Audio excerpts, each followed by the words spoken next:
The glass shattered. I remember exactly where I was. I was just 3 years old, quietly playing on the carpet with my toys. Behind me was a glass window that overlooked the street of our community. I could feel the warm sun on my back. That's when the glass suddenly shattered. A rock had been thrown in through that window. Terrified, I ran from the room. This was the first of many experiences of what it was like having rocks thrown at our home as an Asian family living in our community. At my young age, I didn't know or see differences until they were pointed out to me. My family immigrated to Canada when I was just 2 years old. My parents were so proud to be able to purchase their first home in this quiet, picture-perfect suburb located just blocks away from the elementary school. They were comforted knowing that we should feel safe being able to walk back and forth to school every day. Like what we all hope for, my family hoped to feel part of community, feel connected, and be included. No one wants to feel left out, singled out, or excluded. It was around this time that my voice became very quiet. I didn't want to draw attention to myself. I was already being treated differently because I looked different, and I was being called names because of that. These early experiences served as an important foundation for who I am today and what I do to bring representation and open-mindedness, understanding different perspectives, feeling compassion and empathy, even as I struggled between two different cultures, never quite fitting into either. We are always searching for a sense of belonging, finding our identity and place in this world. Experiences help define who we are and who we are not. When you look in the mirror, you can see a reflection of yourself. For me, my mirror has this speck on it that's blocking my view. I'm trying to wipe away at it, but it's not going away. It's actually getting worse and worse. My eyes are working harder and harder to see myself. This mirror represents my vision, my journey, and who I am today. Growing up, I had really poor vision. By the time I was 3 years old, I was already wearing glasses, and in elementary school, I had those thick Coke bottle lenses. I just wanted to fit in. I was always that kid that was picked last for teams. I didn't even fit that Asian stereotype of being good at math, piano, or school. I struggled with learning how to tell time for many years because we were taught to look at the clock on the far wall, and I couldn't see that there was a minutes and a seconds hand.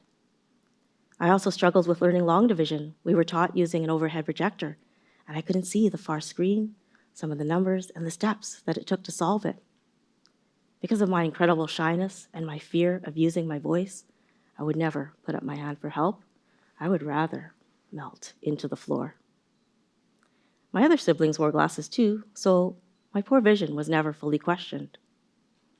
But as I got older, I always had this feeling that something wasn't quite right with my vision.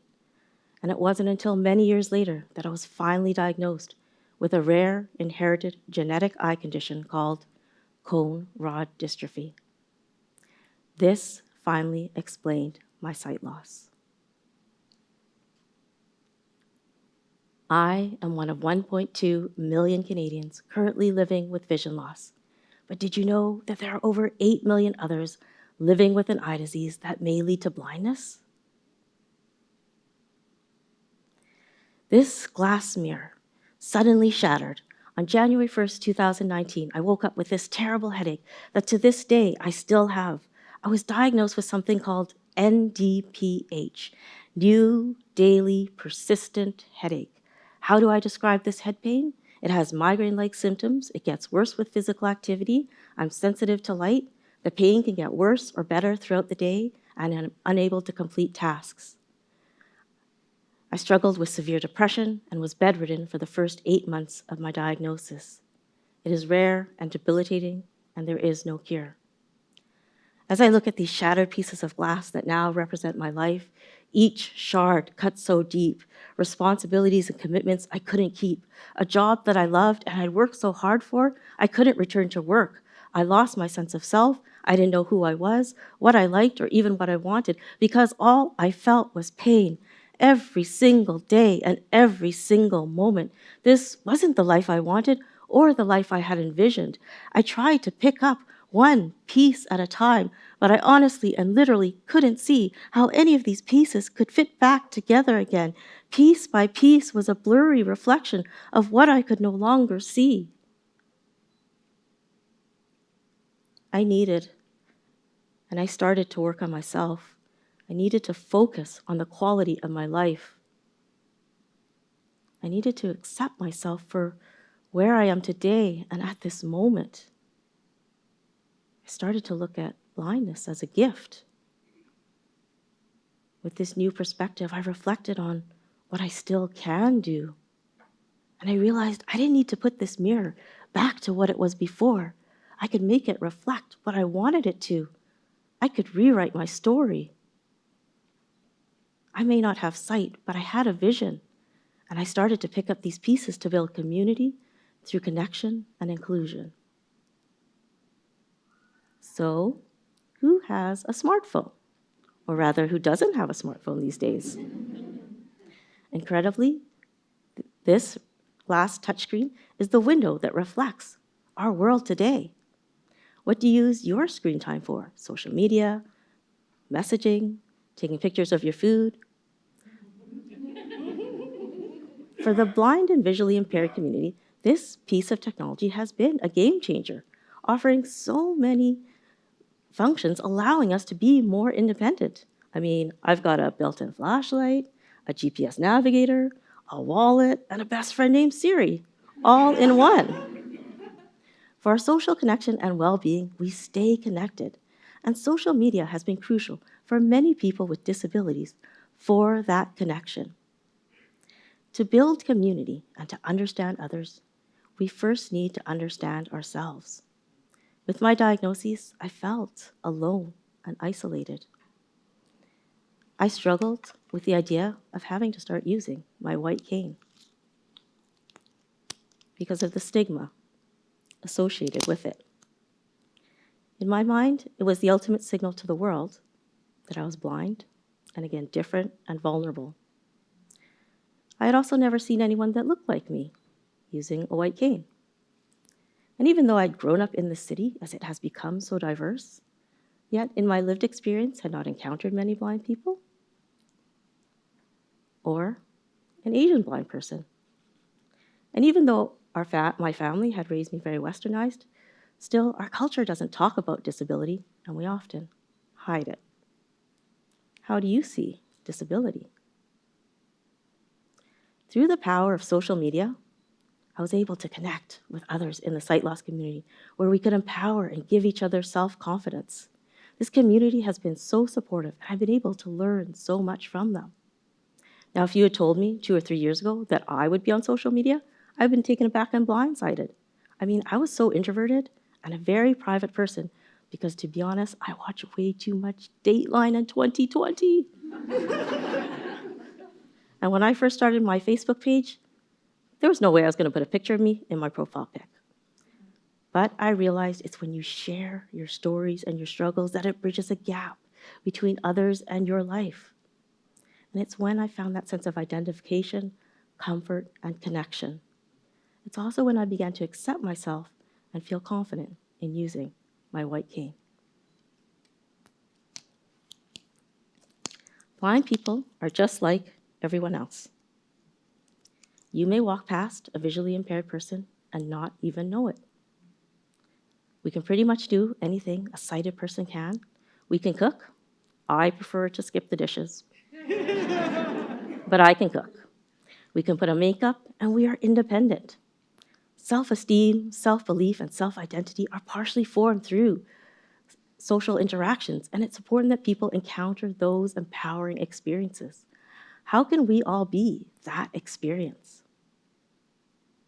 To understand community begins with education and awareness. As Nelson Mandela said, education is the most powerful weapon which we can use to change the world. Imagine if disability topics were included multiple times throughout a student's education.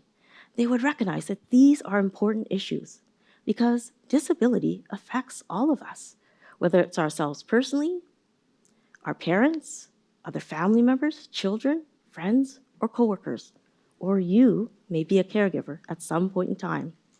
The disability community is an open club, which you can join at any time. There are no barriers when it comes to age, heritage, or sex.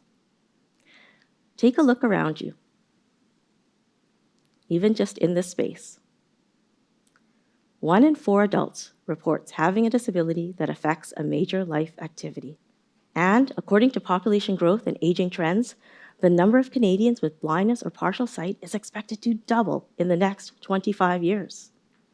This knowledge and education benefits everyone so that we can have an understanding about the importance of accessibility for all. And for businesses and brands, it provides opportunities for growth, empowered customers and clients. Contribute to making this world a better place by challenging yourself to be open-minded. When we all work together, it brings awareness to a world most people don't see, but makes this world safe for all to exist. The next piece of glass that I picked up was to build connection. When it comes to social media, Instagram is a visual medium, and I wanted to challenge that as a blind person. I wanted to use the power of vision and storytelling, but make it accessible so that I could amplify my voice and the voices of others who may not feel seen or heard.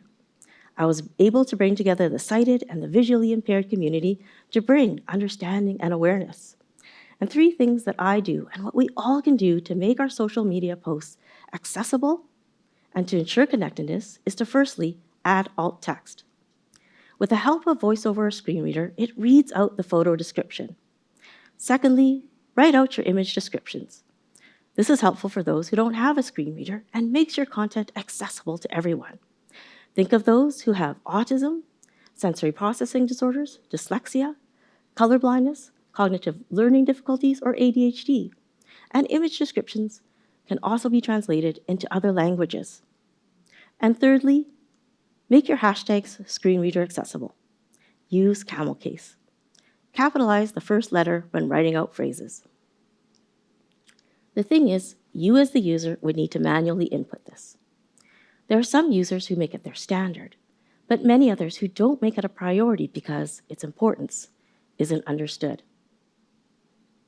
Accessibility is about people, but digital accessibility is about equity and inclusion in the modern world. And yes, for businesses and brands who create accessible content, they can have a stronger brand presence and improved customer experience, but above anything else, it's the right thing to do. The last piece of glass that I picked up was inclusion. As I was creating my accessible and inclusive content and bringing the sighted and the visually impaired community together, I realized that there was one particular area where half my audience was missing. There are social media apps that are not fully accessible. For example, Instagram Stories. Instagram Stories lets you share moments of your day. You share photos and videos in a slideshow format. Launched in 2016, this particular area of Instagram is still not accessible to the blind and visually impaired community as it doesn't support the use of voiceover or screen readers, meaning many people are left out, excluded, and left in the dark. From breaking news alerts, the Rogers network outage, status updates, capturing moments in history, the Queen's funeral, to sharing happenings around the world with loved ones. What can we do to ensure inclusion? Universal design aims to provide the best possible experience for as many people as possible. In the short term, those who provide platforms for us to use and share content must make it easier for everyone to create accessible content. And secondly, we must educate tech startups about accessibility since they typically build and release their products and services so quickly. Why fix accessibility issues after the fact when we can take an accessible first approach? If we take these shattered pieces of mirror and fit them back together, let's look at this with an accessible first approach. Imagine weaving accessible design knowledge into the post-secondary curriculum, collaborating with the disability community to connect with university faculty, to drive inclusion through technology with the tech industry. Perhaps we could have whole courses or lectures within courses, because these issues are so common in so many areas, including computing, engineering, marketing, communications, HR, law, just to name a few. So when students enter the workforce, they have the knowledge to create programs, platforms, policies, tools to make the view accessible so that communication and connection is barrier-free.